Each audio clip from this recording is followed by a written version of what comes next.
Assalamualaikum warahmatullahi wabarakatuh. Selamat siang. Kembali lagi di Podcast Matematik. Kali ini bersama saya Imam Ilham dari mahasiswa Pendidikan Matematika angkatan 2022.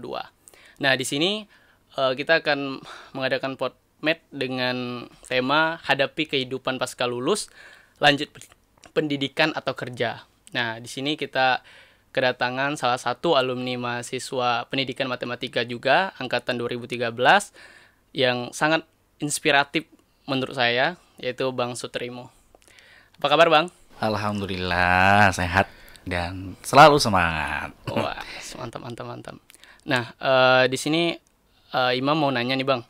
Apa aja yang Abang rasakan setelah selesai mengerjakan tugas akhir kan, selesai sidang gitu, dan dinyatakan lulus sidang gitu, tinggal menunggu wisuda lagi saat S1 kemarin. Apa aja yang Abang rasakan setelah sidang itu? Jadi kalau ditanya setelah selesai sidang terkhusus skripsi, jadi kalau ditanya perasaannya pastinya yang pertama lega, kemudian senang, kemudian bahagia dan campur aduk lah bahasanya. Dalam arti semua jadi satu karena perjuangan dari awal kuliah sampai akhir dengan susah payahnya, cerita-cerita, kemudian kisah-kisahnya akhirnya selesai pada hari itu gitu. Jadi euforianya atau rasanya itu campur aduk. Yang pastinya bersyukur sih bisa sampai di titik sidang itu gitu. Oh gitu. Kemudian euforia lulus kuliah itu apakah sama seperti Abang rasakan saat lulus SMA atau gimana, Bang? Kalau euforia lulus kuliah ya pastinya beda dong. Kalau misalnya kayak SMA itu euforianya kan pastinya serempak nih. Misalnya naik kelas pasti naik juga teman-teman yang lain. Kemudian lulus juga yang lain kayak gitu. Kalau Iya. misalnya kuliah itu pastinya beda euforianya. Kemarin alhamdulillah sih dan kebetulan juga kemarin euforianya ketika pas sidang itu karena alhamdulillah kemarin pecah telur jadi uh, teman-teman atau kawan-kawan yang lainnya itu sangat-sangat antusias untuk Iya. membantu mempersiapkan dari rangkaian daripada proses sidang. Apalagi wisuda, pas wisuda sangat euforianya luar biasa karena teman-teman itu apa ya bahasanya yang memberikan support itu benar-benar dari A sampai Z sehingga mereka ketika selesai memberikan euforia dan ikut bahagia sih pastinya mereka gitu. Oh. Kalau boleh tahu Abang lulus dengan berapa tahun, Bang? Kalau untuk S1 kemarin alhamdulillah 3 tahun 1 bulan. Wow, Ya 3 tahun 1 bulan kemarin yang S1. keren banget, Bang. Kemudian setelah Abang lulus gitu, apa planning yang Abang persiapkan gitu setelah kuliah, setelah sarjana gitu? Apa planning planning Abang? Kerja kah atau lanjut pendidikan kah? Kalau ditanya planning pada saat itu memang banyak sekali ya planningnya, pengen A, B, C dan seterusnya. Namun memang kalau ditanya apa ya keinginan dan kenyataan itu memang ya kadang seiring, kadang Berbeda. berbeda, kadang berbalik arah dan lain sebagainya. Namun pada saat itu memang rencananya, planningnya ketika setelah lulus itu pengen kemarin apa namanya itu les bahasa Inggris atau les TOEFL. Kemarin rencana sudah daftar juga ke Malang ke kampung Inggris itu Iya. ya. Kemudian tapi itu namanya rezeki, kemudian namanya manusia kan hanya bisa berencana. Nah alhamdulillah waktu itu setelah sidang dan wisuda tanggal berapa ya bulan Desember lah pastinya itu, dan alhamdulillah langsung dapat telepon untuk bisa bergabung di SMA Negeri 1 Tanjung Jambu Timur untuk mengisi kekosongan guru yang ada. Nah, jadi langsung bulan Januarinya langsung ngajar di SMA. Jadi ya karena ada kesempatan, jadi kenapa tidak kan? Iya, iya, Nah, betul betul seperti betul. itu. Jadi ya yang kesempatan yang ada aja kita lakukan dan kita jalani saja gitu sih. Kemudian planning Abang tersebut apa udah Abang persiapkan dari jauh-jauh hari atau gimana?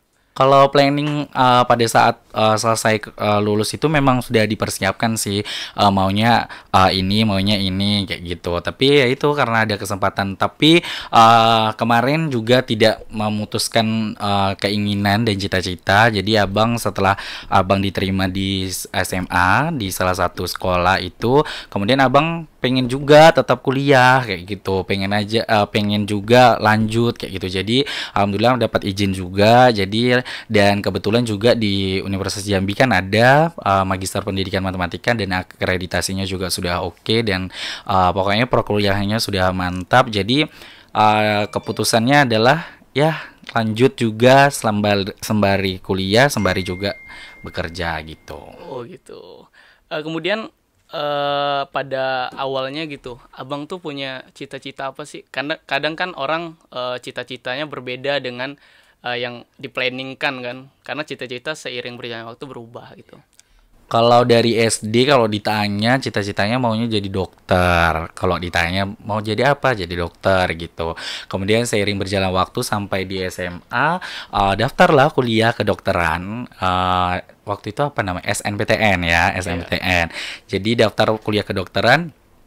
Namun dari pilihan-pilihan itu rupanya lulusnya di pendidikan matematika.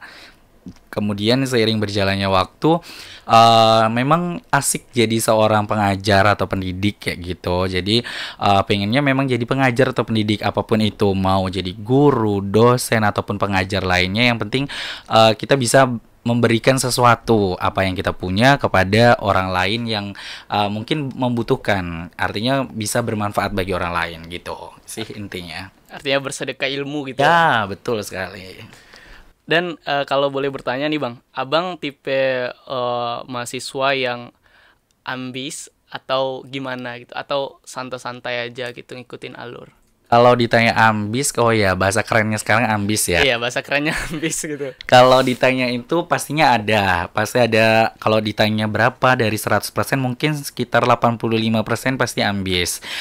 Mahasiswa yang ambis. Artinya kalau abang tipenya sesuai dengan circle, artinya memang harus pandai-pandai untuk memilih circle atau pertemanan kayak gitu. Kalau misalnya pertemanannya itu ambis-ambis atau bagus-bagus, pastinya kita akan ikut kayak gitu. Kayak kuliah di S1 kemarin, ya teman-teman yang lain misalnya lagi belajar nih kalkulus. Nah, kita padahal lagi malas-malasan nih. Nah, tapi karena kita lihat teman kita lagi belajar, kita mau tidak mau harus belajar karena ya takut ketinggalan, takut tidak tahu sendiri gitu. Jadi ya itu termotivasi karena teman-teman. Karena alhamdulillah waktu S1 itu satu kelas itu kurang lebih 55 atau 56 orang, dan itu mereka udah mahasiswa-mahasiswa yang luar biasa di bidang matematika sih kalau abang rasakan. Jadi aura-auranya atau vibes-nya itu sangat-sangat terasa gitu. Nah, anak matematika banget kayak gitu.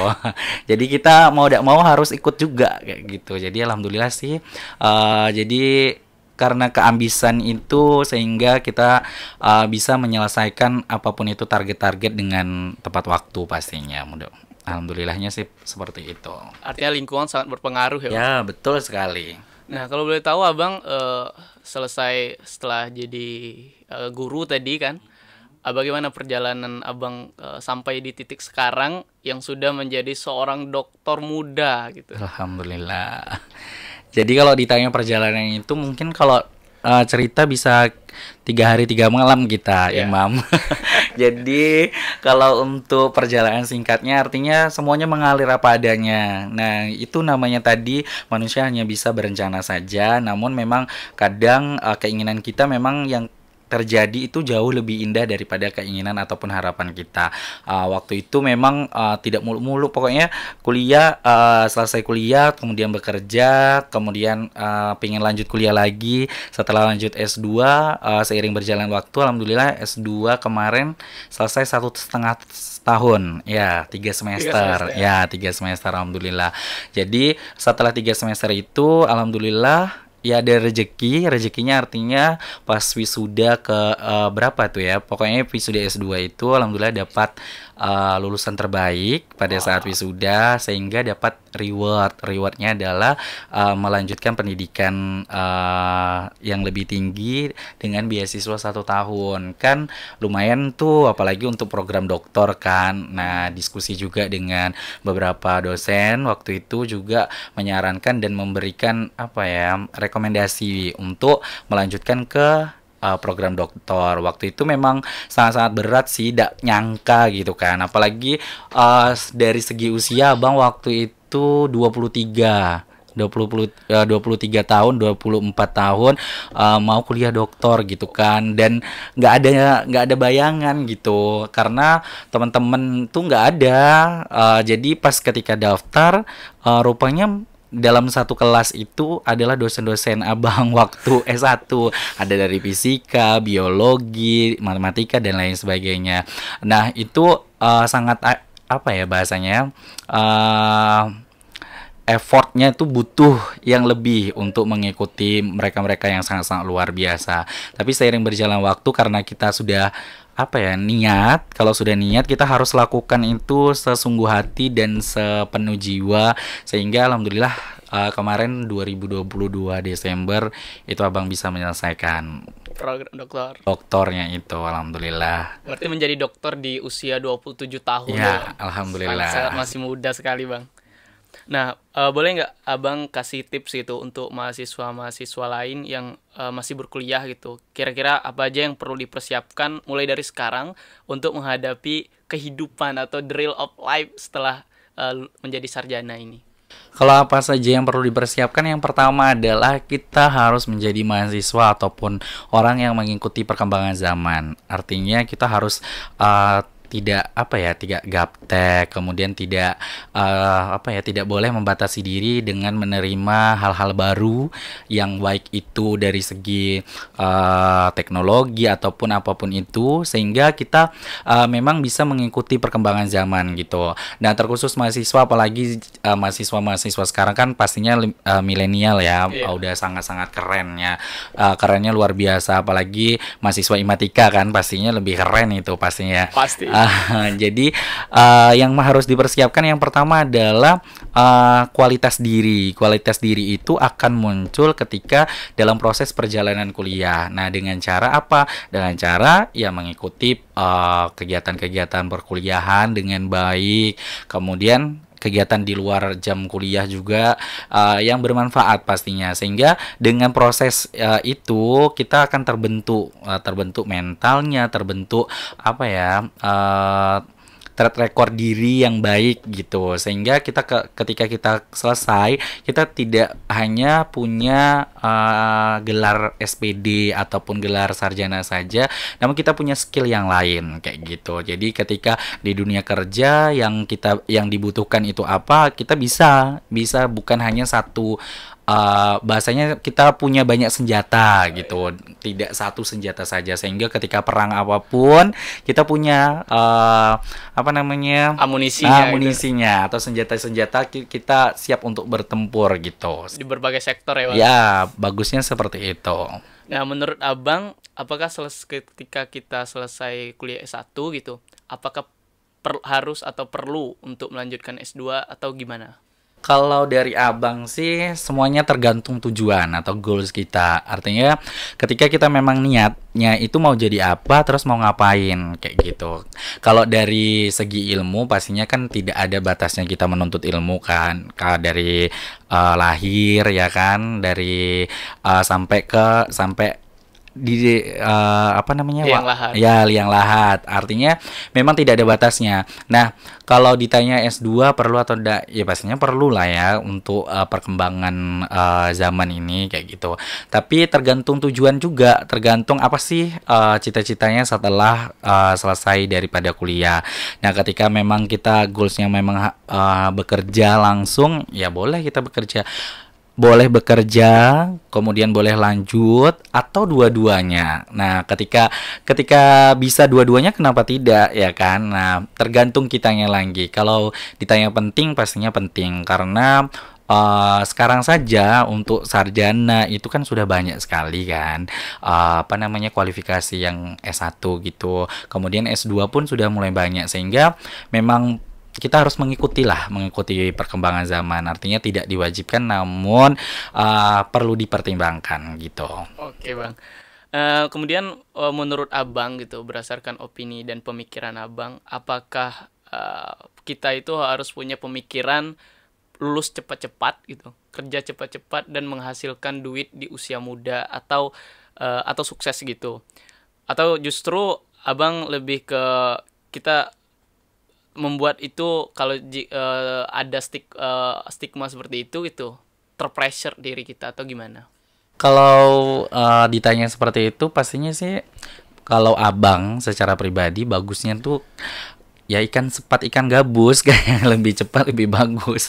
Jadinya apapun itu yang kita lakukan lebih cepat lebih bagus. Artinya yang pertama kita tidak akan ketinggalan. Kemudian yang kedua kita bisa melangkah jauh lebih daripada yang seharusnya, seperti itu. Ketika ya memang semuanya kan perjalanan tidak seindah yang kita pikirkan kan, tidak seindah yang kita bayangkan. Namun ketika kita melangkahnya lebih dulu, pasti nanti kita mempunyai prepare untuk langkah-langkah selanjutnya. Ketika kita memang misalnya kuliah harus dicepat, ya bagus cepat. Kenapa tidak, kan banyak itu faktornya kan. Kalau cepat pasti orang tua kita pasti senang juga, ya kan. Kita tidak lama-lama membebani mereka. Kemudian kitanya sendiri pressure-nya ketika ketemu dengan teman-teman, pasti kan yang ditanya kalau kuliah kapan selesainya, kapan ininya, kapan wisudanya, pasti gitu. Kalau misalnya selesai, apalagi tepat waktu atau lebih cepat, itu pasti lebih baik, seperti itu. Jadi biar kita bisa mempersiapkan untuk langkah selanjutnya gitu. Oke bang. Kemudian apa tanggapan abang gitu ketika teman-teman yang udah lulus nih gitu bingung mau ngapain gitu, nggak tahu apa yang harus dilakuin gitu, apakah harus cari kerja atau kerja terus atau kerja apa gitu, apakah lanjut pendidikan tapi dia nggak tahu harus melakukan apa gitu setelah lulus S1 ini bang? Kalau itu yang pertama kita harus sering bahasanya sharing-sharing. Kalau misalnya kuliah itu kan ada angkatan tuh, nah kita bisa berkaca atau kita bisa melihat dengan abang-abang atau kakak-kakak di atas kita. Nah misalnya kita kan satu prodi nih, misalnya prodi matematika nih. Nah kakak-kakak tingkat kita itu dengan kualitas ataupun dengan proses yang sama dengan kita, setelah kuliah mereka ngapain. Nah kita bisa curi ilmunya dengan sharing itu. Kita bisa curi ilmunya ketika mereka kerja, apa sih plus minusnya kalau misalnya di umur muda langsung kerja kayak gitu, apa sih dunia kerja kejamnya seperti apa, kan kita bisa tuh menggali informasi.